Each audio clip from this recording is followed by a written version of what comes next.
Атым Майгөт негізі. Алматыға келіп Жанар атындым.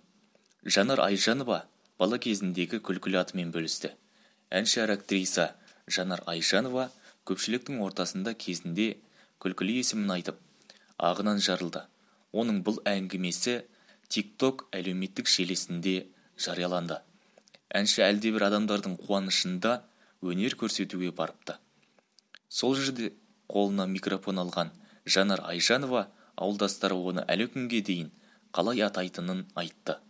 Атым Майгөт негізі. Алматыға келіп Жанар атандым. Ауылдағылардың бәрі Майгөт дейді. Әкесінің жасып алған Майгөтен дейтін. Мектепке барғанда да осы атты айтқанмын дейді әнші. Қазіргі уақытта қазақ кино индустриясына елеулі үлес қосып жүрген актриса Жанар Айжанова «Әппақ келін» YouTube проектісінде басты рөлдердің бірін сомдап жатыр. Айжұлдызымның туған күніме беріп жатқан гүлі. Туған күніме әлі бір күн бар, сонда да жол жүріп бара жатқаннан кейін. Жаным, рахмет.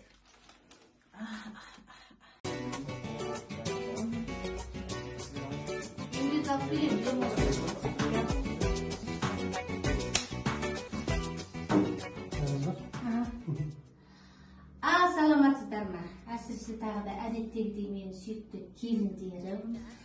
Қазір осыдан қалай май шығатынын сіздерге көрсетейін. Дүкендегі көк майды аласың. Сол 5-ші айда әже суға барып келейік па дейді. Я, құдықтан салқын су алып келіңдерші, майын жуайын дейді. Бізде сол болады.